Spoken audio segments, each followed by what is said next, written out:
Radical. I'll make this very short and sweet. Not going to spend a lot of time on this. I wanted to spend some time on this when actually a couple weeks ago it came out, but you know how things go. Other things got in the way. I do want to say that the Xbox Game Showcase a couple weeks ago was everything it needed to be, especially considering that Xbox has had a lot of criticism here lately because of the closures of several studios. So how do they respond? Well, they didn't respond very well to the closing of the studios, but they responded by showing off a lot, and I mean a lot, of video games. I will go over briefly, damn it, there's a lot here. I'll go over briefly a lot of what they showed off in this game showcase. And it's a lot. Doom the Dark Ages.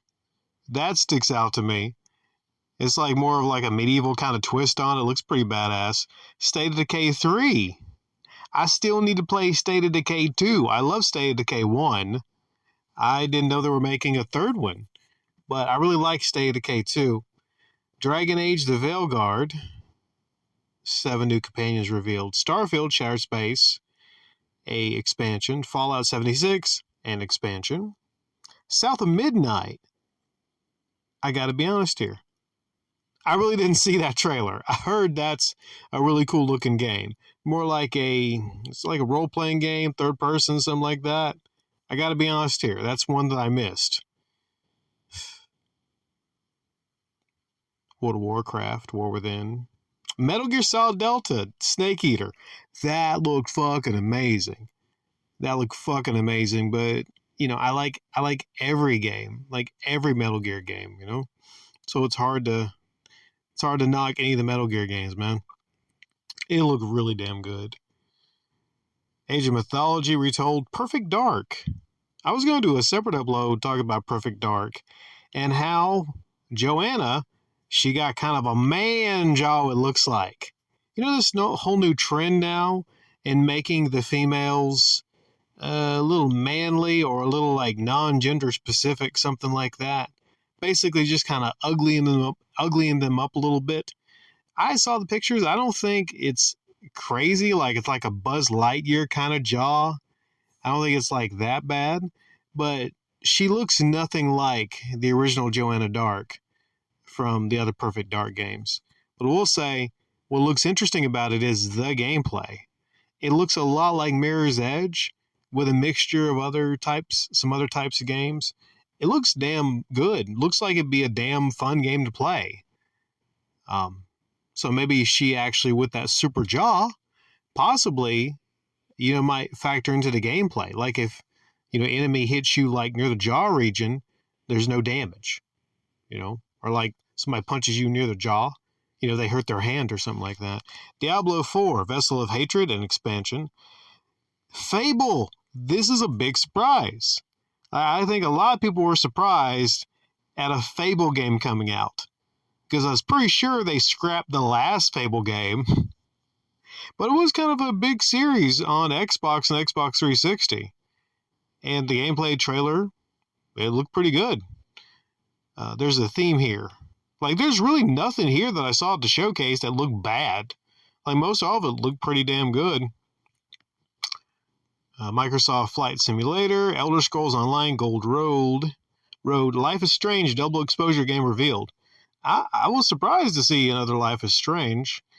There was a poll I just saw, and this next game I'll mention got about 21% of it, the most out of every game showed that people are excited about.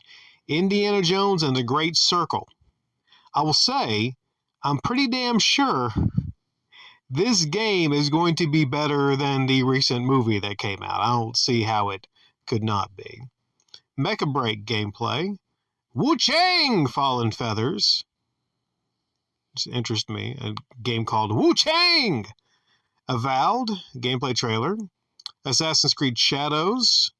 Stalker 2 Heart of Chernobyl gameplay trailer. Like, this is a lot here, man. And of course, they had like a follow-up with Call of Duty Black Ops 6 Direct. I'm not really big into the Call of Duty games, so that's not really something that interests me a whole lot. But another surprise here was another Gears of War game, E-Day.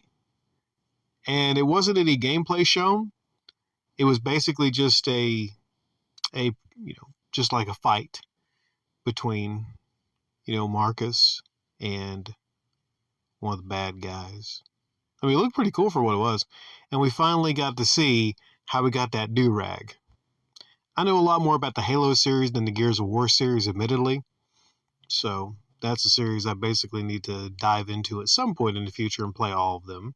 If I ever get any free fucking time, which is a constant theme with me, I just don't ever have any freaking time. I would say out of all those that I saw, honestly, I'm most interested to play maybe, I would say, Perfect Dark. I was a fan of Mirror's Edge, but there's a lot here. And like I said, this is generally being seen as one of the best game showcases put out ever. Now, are a lot of these games going to be non-exclusive? Yes.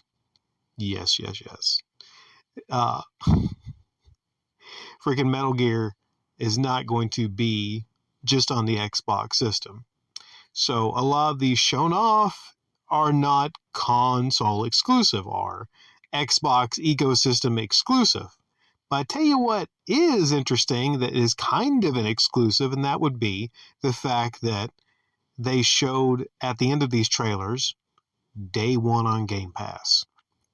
So, if you do get Doom the Dark Ages, or if you have a choice to get that when it comes out, if you have Game Pass, you can play it on Game Pass day one. As with State of Decay, well, I mean, that's not a game that's going to be on the PlayStation systems or whatnot. But what's really interesting is, with all these acquisitions that Microsoft has made, they own the company that makes Doom. So when it comes to something like that, that might push a lot of people that aren't into Game Pass into getting into Game Pass.